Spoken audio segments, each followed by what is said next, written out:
Chapter 501. Julie was taken aback before she collected herself and stared at Dustin like he was an idiot. Are you? Now. Dustin, can you stop bluffing? Who do you think you are? The audacity to claim that you're the leader of the gang. Dustin, quit it. You need to behave. Dahlia glared at him. She didn't look convinced either.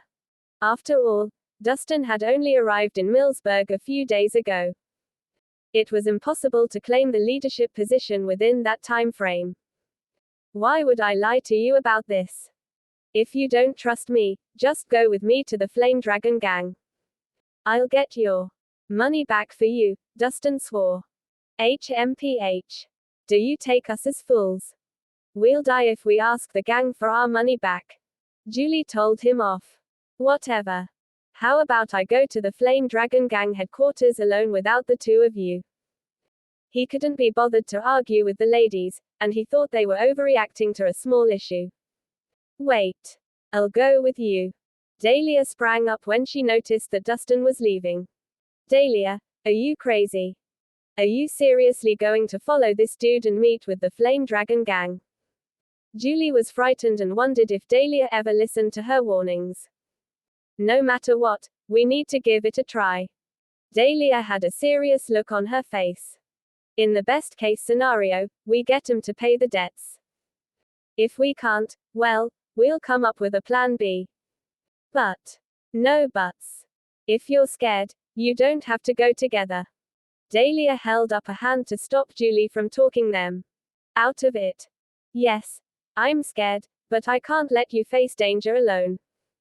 Julie let out a long sigh. I'll have to reach out to some of my contacts for your safety. While speaking, she made a call to someone. Hey, darling. I need you to do me a small favor.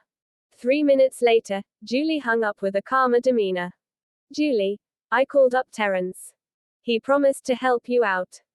He can't guarantee that you'll get the debts paid, but he can assure your safety. Great. Thanks for going through the trouble for me. We'll leave now. True to her word, Dahlia left with Dustin.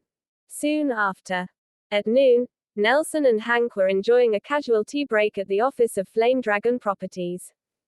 A sexily clad secretary was tending to the men with great attention. Lord Horst, this is a limited edition Rolex for a successful man like you. Check it out. Do you like it? Hank handed Nelson a gift box, which carried a watch gilded with gold. Not bad, Mr. Hoffman. That's thoughtful of you. Nelson beamed in satisfaction and asked, what brings you here? I don't think you're just here to send me the watch. It's all thanks to you that our company is doing well. It's only fair to get you a gift. Hank suddenly changed the topic of the conversation. But I ran into some trouble recently, and I'll need your help. Oh. What trouble? I'm all ears. Nelson downed the drink in his cup. Well, the headquarters sent a new chairman to keep us in check. The new chairman is pretty slick. To defeat her, I issued her a challenge to get you to pay the $70 million in debt. If she fails, she'll have to vacate the position. Hank offered a loaded description of the problem. I got it. Nelson caught up fast. You want me to teach her a lesson? Is that it? Indeed. Hank nodded with a grin. Do whatever you like to her, as long as you keep her alive. What's the background of that new chairman? Nelson demanded more information before he agreed to it. Although the Flame Dragon gang was notorious in the region, they could not afford to offend certain entities, for example, the branch families of the Fabulous Five or the Disciples of the Tremendous Three. Lord Horst, I have looked into her. She's nothing. Hank was confident. Chapter 502.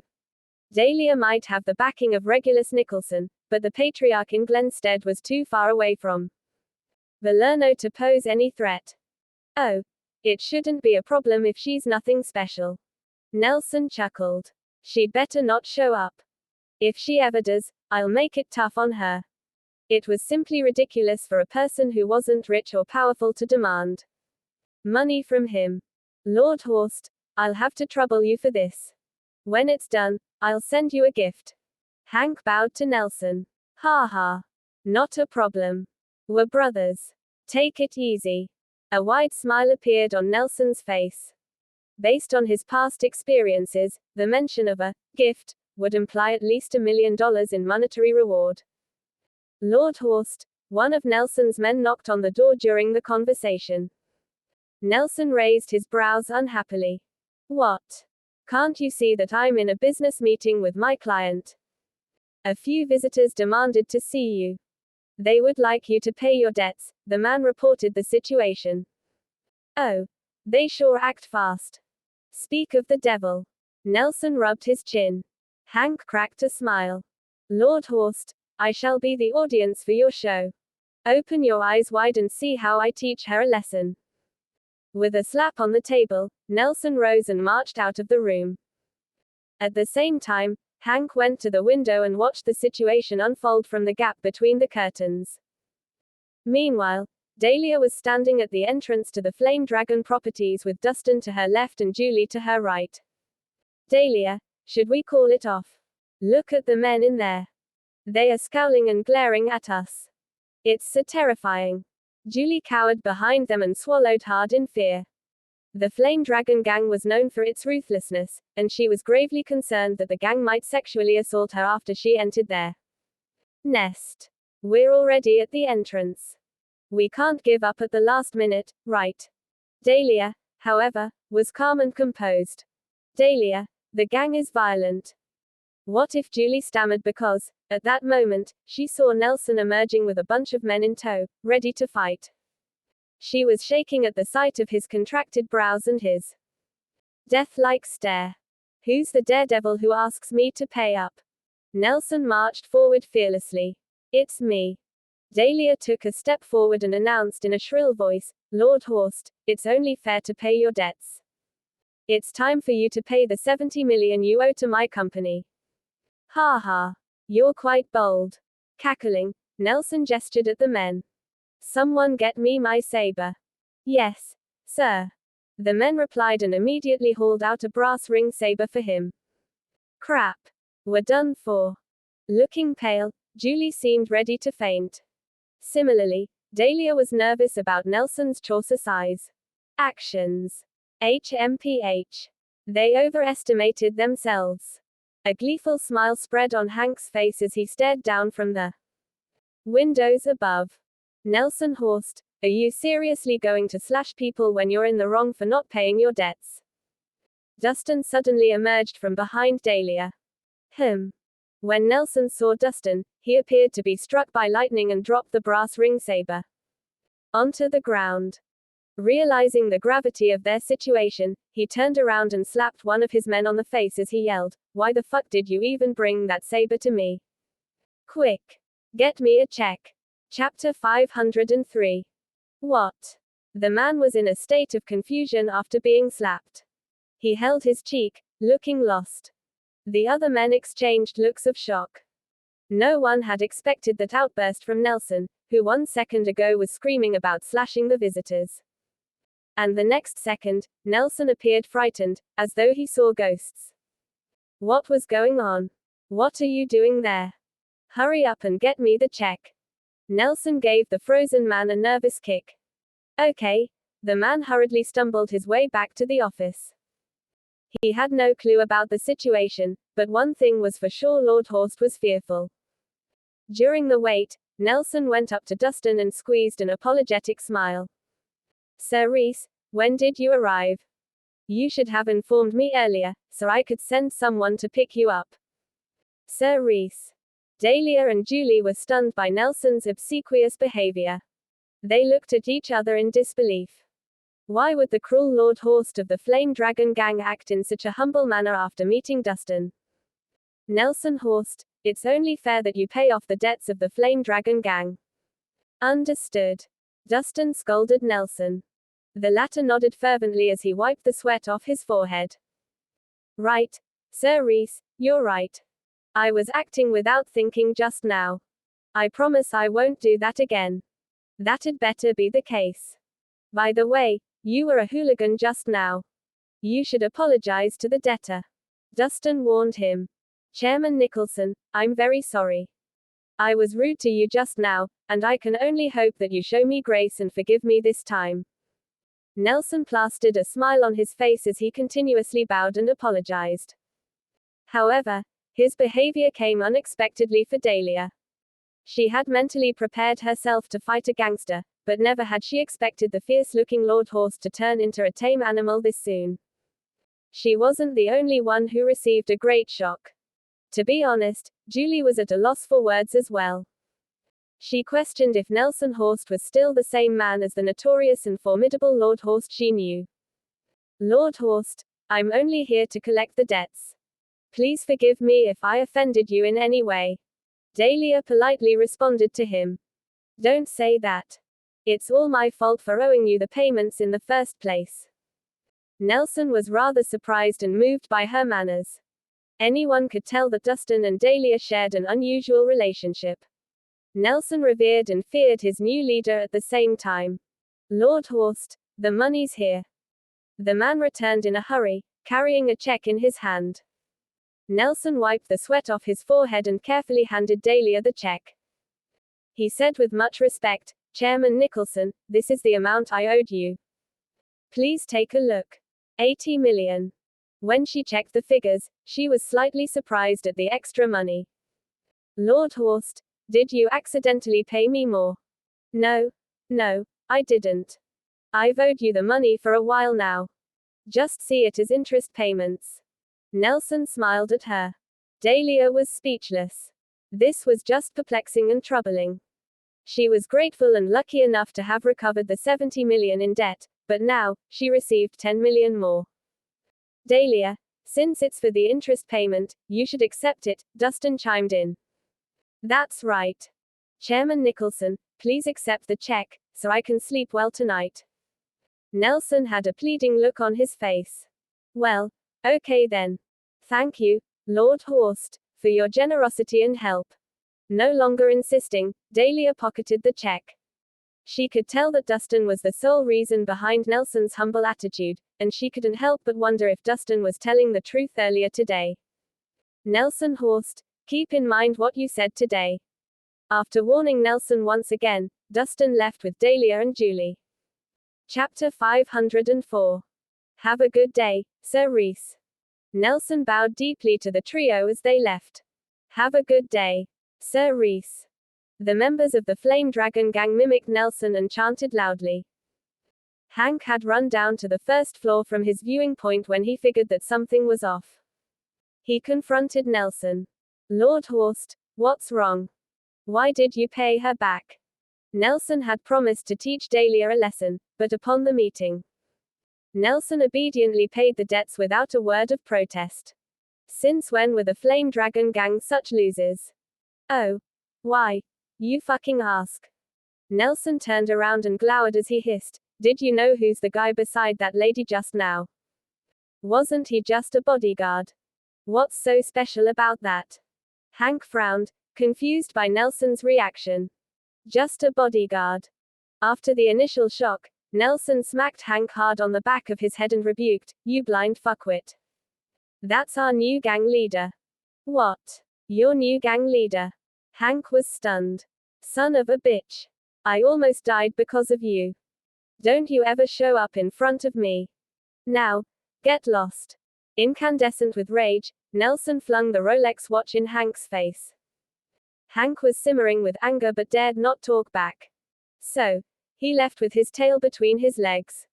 Never had he expected Dahlia to be acquainted with a powerful figure like Dustin.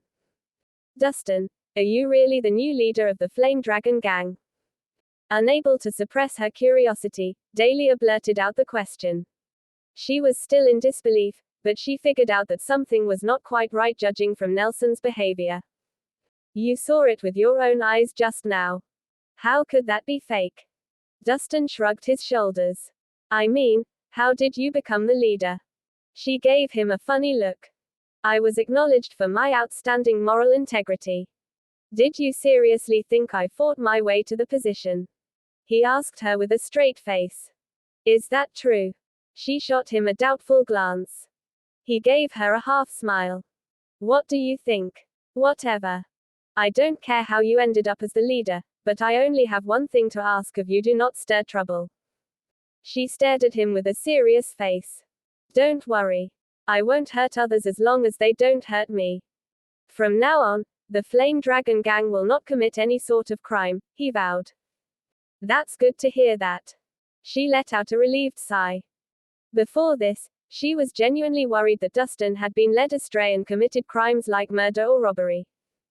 Dustin Rhys, I couldn't tell that you were related to the Flame Dragon Gang. Julie suddenly spoke up. But you shouldn't get ahead of yourself. The gang isn't made up of good guys, and they will get themselves into trouble sooner or later. I advise you to get back on the right path before you get arrested and jailed for some crime. You don't have to worry about that. Just take care of yourself, he replied blandly. HMPH. You little ingrate. Julie pouted. Even though she held Dustin in higher regard, he was still far behind Terrence. All right now. Stop the bickering. We have settled the first challenge, but that still leaves us with the second challenge: the business deal with Brooks Corporation.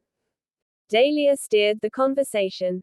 Dahlia, I can't promise to be of help in most cases, but I can totally help you out on this one. Julie patted her chest confidently. What's your plan? Dahlia was curious to know. Have you forgotten that my Terrence is a manager at the Brooks Corporation? If he's willing to speak up for us, there's no deal we can't seal. Julie sounded proud. Is that so? Dahlia's eyes lit up with joy. Of course. Julie put on a smug smile.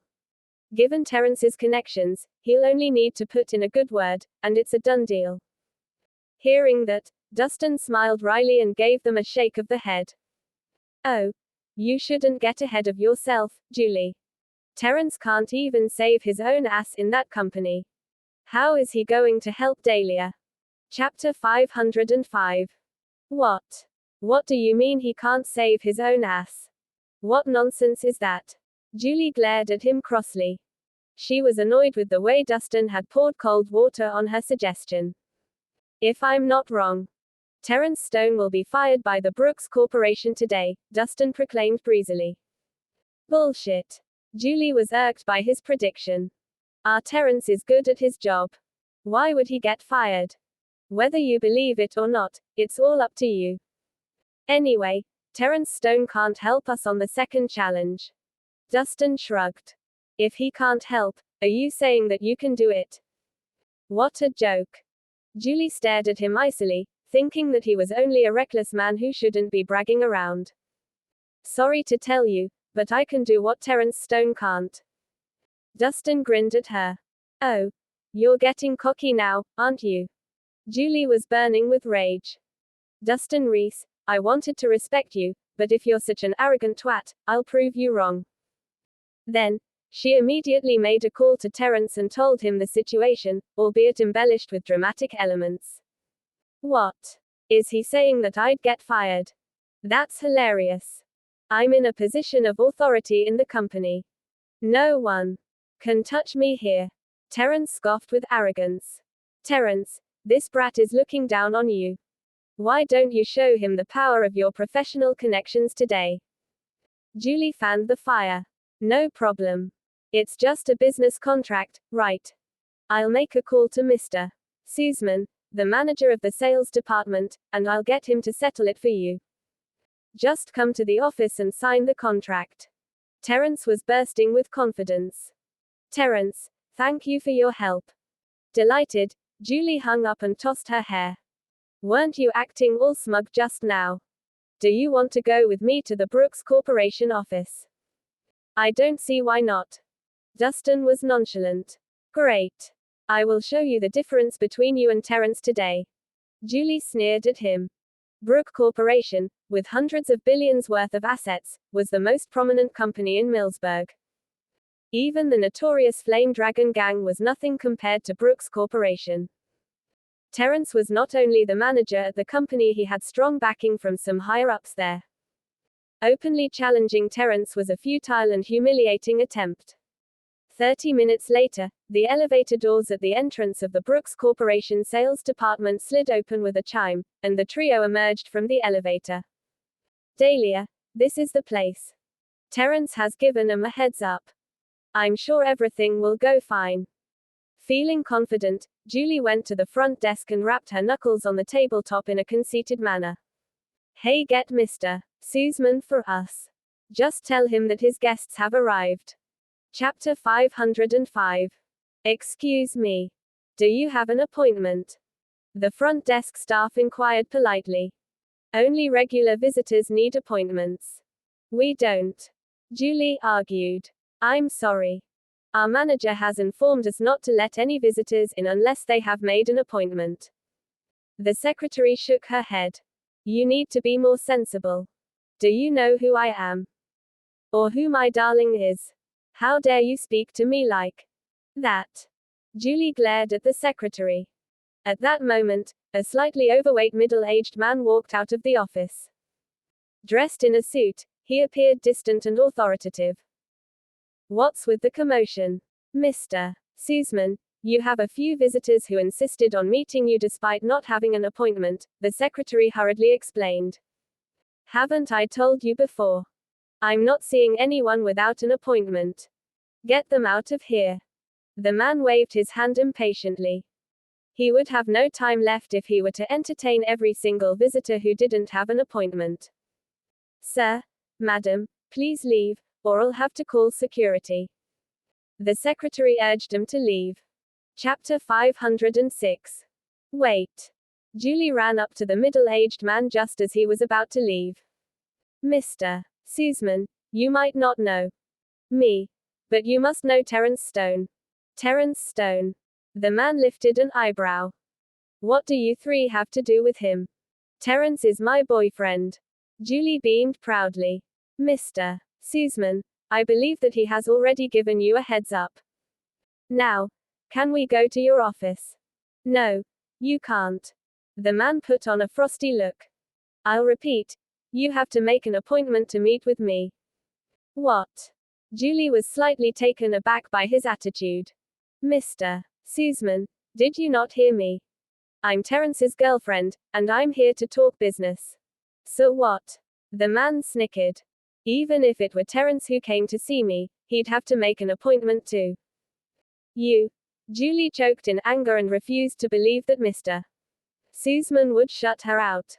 He wouldn't even budge at the mention of Terence. Julie, it looks like a name-dropping won't work around here. Dustin flashed her a half-smile. Her eyes twitched, and her expression crumbled. She showed up confidently, only to be let down. Still she glanced at the man. Mr. Sussman, you're colleagues with Terence. Do you want to get on bad terms with him? So what? Get lost now, or else. The man bellowed at them. Julie's cheeks burned in shame as she huffed and puffed. You're a bully. Cole Sussman. Acting like you're something, aren't you? Terence snorted and marched toward the group. Julie was overjoyed to see her boyfriend and instantly went up to him and started complaining. Terence, you came at the right time. I was bullied by that guy just now. Yes, I saw everything. Let me handle this from here. He nodded and cast a sharp look at the middle-aged man.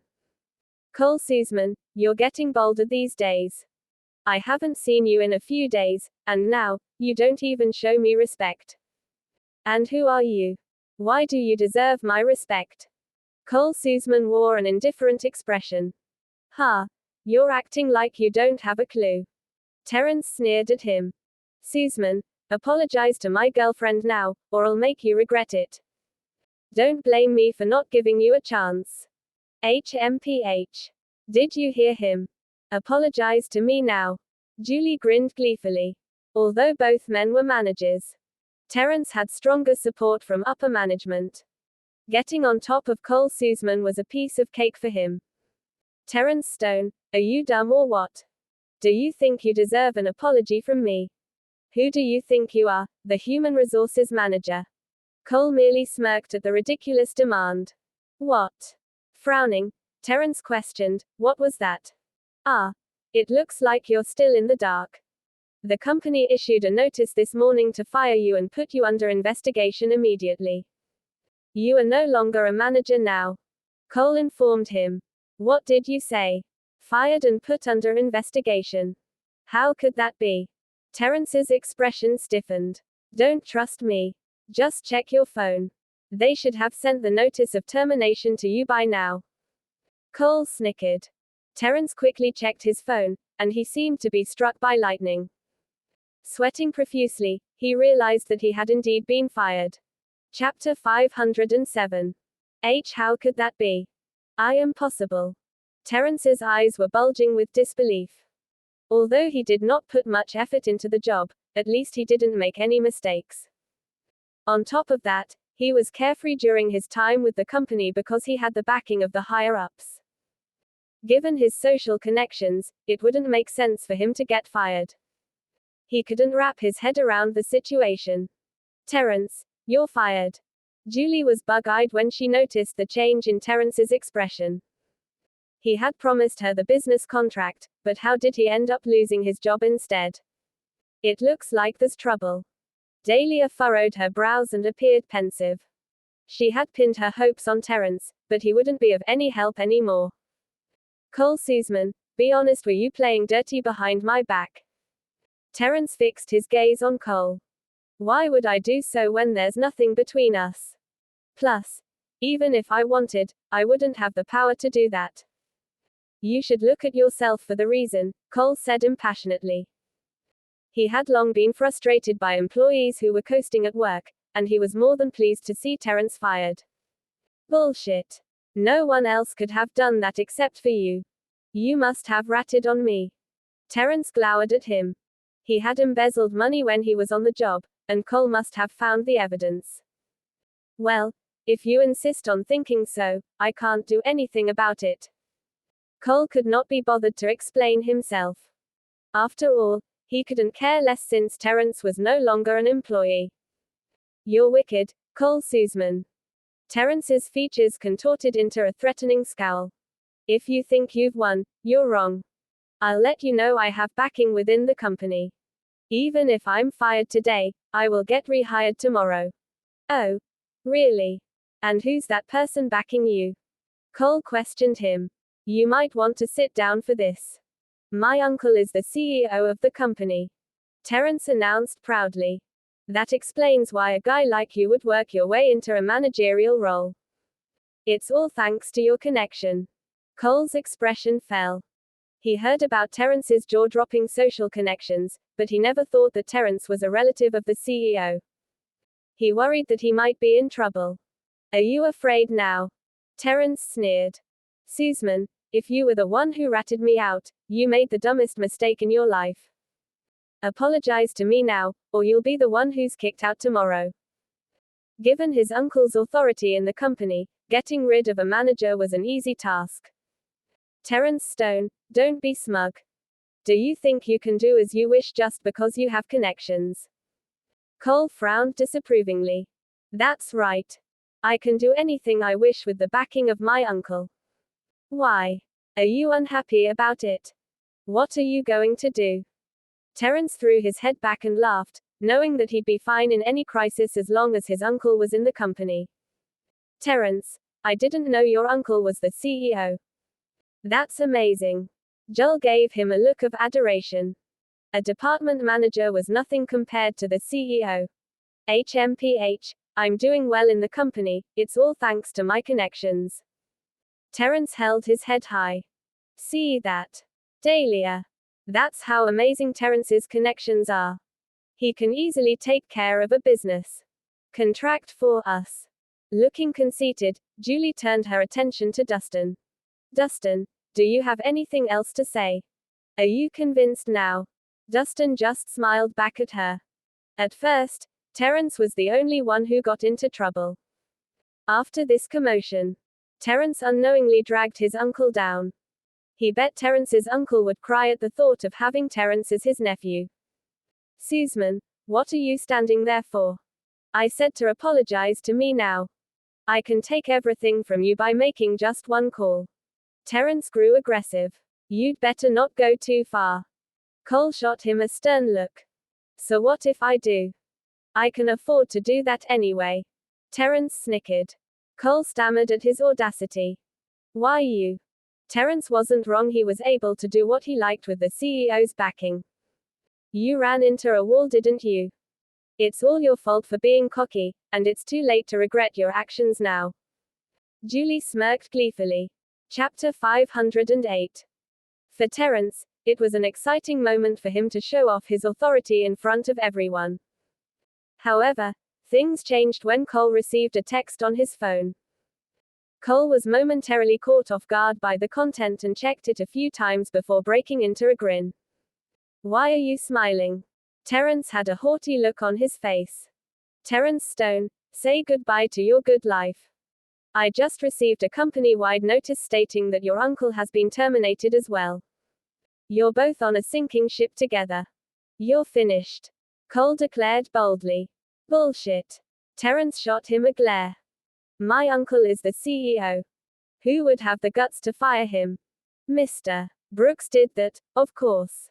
Cole said righteously. Nonsense. Terence refused to believe it. My uncle is one of Mr. Brooks' right-hand men. Why would he be fired for no good reason? You should stop spewing lies. It's up to you if you believe it or not. Cole didn't want to waste time with Terence anymore. Although he had no clue about what happened behind the scenes, it was clear that Terence and his backing within the company were both removed. Are you trying to trick me now? Great.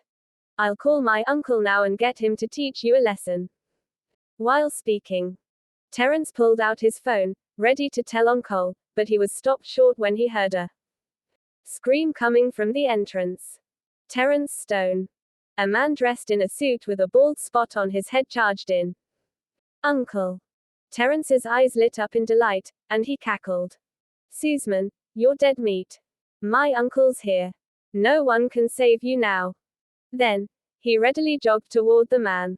Uncle, you showed up at the right time. That Sussman guy is a two-faced snake. He's purposely shifting the blame onto me.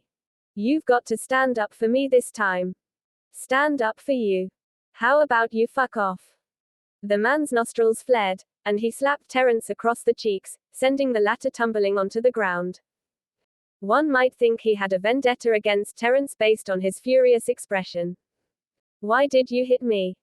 Terence pressed a hand on his cheek helplessly. Julie and the others quietly exchanged looks of confusion. Oh, if only I could tear you into pieces. The man unleashed his wrath on Terence. Who the fuck did you insult this time? I am in hot water because of you. What happened? Terence was utterly lost. How dare you fucking ask me? The man was a ball of fire as he gave Terence a second slap. Mr. Brooks fired me all because of you. I have to clear my desk. Worst of all, I'm about to be investigated. What happened? Terence froze. How could his uncle, the pillar of support for the company, be kicked out all of a sudden? Don't you know what you did? The man continued impatiently. Didn't you call Mr. Brooks yesterday and insult him in various ways? Yesterday. After a slight pause, Terence suddenly came to a realization. He recalled that he had chided a man named Big Bucks Brooks over Dustin's phone. Was that guy the real deal, not a scammer as he had believed? Oh, I'm done for, thought Terence, who slumped onto the floor with a ghastly look on his face. Chapter 509. How could that happen? Terence slumped onto the ground as he grew despondent. He did not expect Roderick Brooks, his boss, to be the subject of his wrath yesterday. Not only was he fired, but he also dragged his uncle down with him as they got kicked out of the company. You brat. What are you standing there for? Come with me to apologize to Mr. Brooks now. The man grabbed Terence by the hair and violently dragged him out. The whole time, a cowering Terence didn't utter even a single word of protest. What? Julie's jaw dropped to the ground at the sight of it. It was hard to fathom how Terence had fallen from a place of authority and honor to one of shame. He totally deserved that. It was his fault for acting like a thug. Cole scoffed and disappeared into his office. Your dear Terence can't even save himself, Dustin remarked with amusement. It's all because of you and your stupid predictions. He wouldn't have been fired if it weren't for you. Julie started to lose it. How do you even pin that on me? You're unbelievable. Dustin shook his head, thinking that Terence deserved everything that had happened. One could see it coming because of Terence's impudence, which was fueled by his faith in his uncle's power and backing. That's enough. Can both of you shut up for a moment? Our top priority is to figure out a solution to that challenge. Dahlia reminded him of the matter at hand. Dahlia, I think we have no choice but to get back and brainstorm. Terence is fired, and Mr. Sussman isn't going to budge. Sighing, Julie decided that this was her unlucky day, suffering one loss after another. What's the point of heading back when we've already made our way here? Isn't it just a business deal? Leave it to me, Dustin remarked. You. Julie scanned him from head to toe with a disdainful look. Who do you think you are? Do you think you could do whatever Terence failed to do? Stop kidding me. He failed to help, but that doesn't mean I'll fail too. Dustin smiled at her. I'm acquainted with Roderick Brooks. This shouldn't be too difficult. You. How could you be a friend of Roderick Brooks? You're a fool. Julie did not believe any words that came from him. Roderick Brooks was the top business magnate in Millsburg. A man of his wealth and power was godlike and out of reach for the average citizen. You don't believe me? I'll call him up. Instead of explaining further, Dustin immediately went into action. Hello, Mr. Brooks. I have a favor to ask of you. A friend of mine wanted to collaborate with Brooks Corporation. I hope you'll consider her proposal. Mr. Rhys, don't mention it. A business deal is just a small matter. I can even hand the company over to you if that makes you happy. Where are you? I'll send someone to pick you up. Roderick sounded very friendly. It's all right. I'm at the sales department of Brooks Corporation. Just send a word and get Mr. Sussman too. Please help me. Dustin replied. No problem. On it. Thanks. After exchanging some formalities, Dustin hung up and turned around. It's done. We can sign the business contract soon. That's some good acting. Do you really think that someone will agree on a $500 million megadeal over a phone call? Stop daydreaming. Julie smirked. Oh well. Let's head home now. We'll talk about the business deal tomorrow. Dahlia gave Joel a soft shake of the head. They were at the center of attention at that moment, and with each second they stayed there, they'd only humiliate themselves more. She did not take Dustin's words seriously, thinking that he was only putting on the act for his ego. What's the rush? We'll get it done if we wait for a little while. Dustin reassured them. Are you telling me to wait here? Julie snickered. Even if you kneel here for a day, you will not get the attention of Mr. Sussman. Chapter 510. Right after that, they heard a click as the door to the manager's office flung open. Then, Cole ran out in a great hurry and almost stumbled over. Who's Dustin Rhys? Is there a Mr. Rhys here? He searched high and low with an anxious look. That's me. Dustin took a few steps forward. Mr. Rhys, I'm so sorry for not recognizing you just now. I didn't properly greet and receive you and your guests. Please forgive me. Cole jogged up, his previous arrogance wiped off as he bowed deeply at Dustin. His respectful demeanor came as a surprise for Julie and Dahlia. A while ago, Cole was acting all righteous and refused to show Terence leniency. Why did he suddenly grovel at Dustin? They were left scratching their heads at the reason behind his abrupt change. Mr. Sussman, that wasn't necessary. Let's talk business. Dustin went straight to the point. Right. Cole nodded furiously and plastered a smile on his face. Ladies and gentlemen, this way. Please. Ladies first. Beaming, Dustin led a confused-looking Dahlia into the manager's office. Cole immediately served tea and ordered his secretary to print out the contract. He was extremely attentive, as he was told they were VIP guests of Mr. Brooks. 10 minutes later, they had a deal following a smooth discussion. When Dahlia wandered out of the office with the signed contract in her hand, she felt like she was deep in a daze. Never in her wildest dreams had she expected the deal to proceed this smoothly.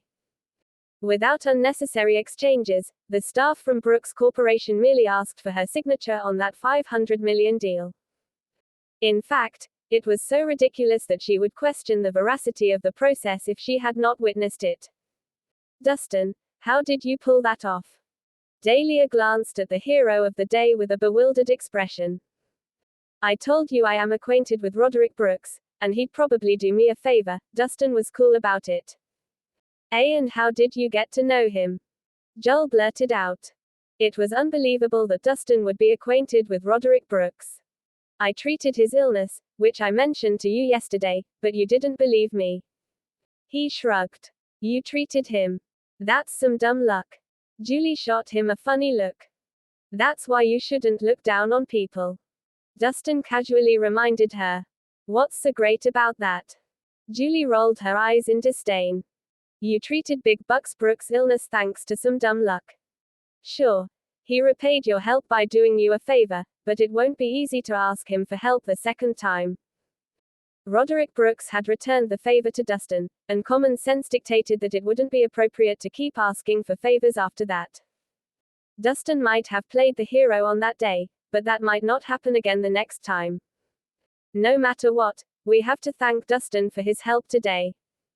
A smile lightened Dahlia's face. Tell me your wish, and I'll try my best to fulfill it. My wish. That suggestion caught him off guard. I haven't thought of any. I'll let you know when something pops up. Sure. I owe you one. She chuckled. While they were chatting, Dustin's phone started ringing. When he picked up, he heard Natasha's voice from the other end. Dustin. This is bad. Our family's in trouble.